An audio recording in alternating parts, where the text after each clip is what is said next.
Right, this is my route out to Sharnbrook tomorrow. This is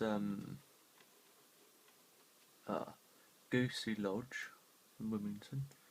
So we're going to come through Goosey Lodge, going to turn right and go through what looks like a farmyard.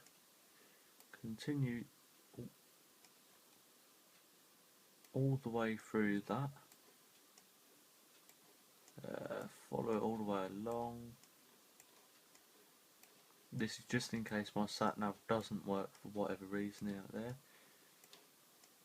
The only sat nav that will pick it up is Google Maps, and I'm not overly sure whether that works as a GPS or not. So you're following it all the way. Not looking forward to this bit.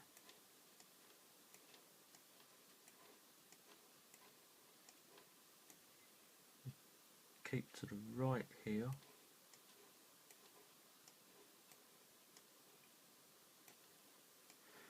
Then left at the crossroady bits. That then becomes 40-foot lane.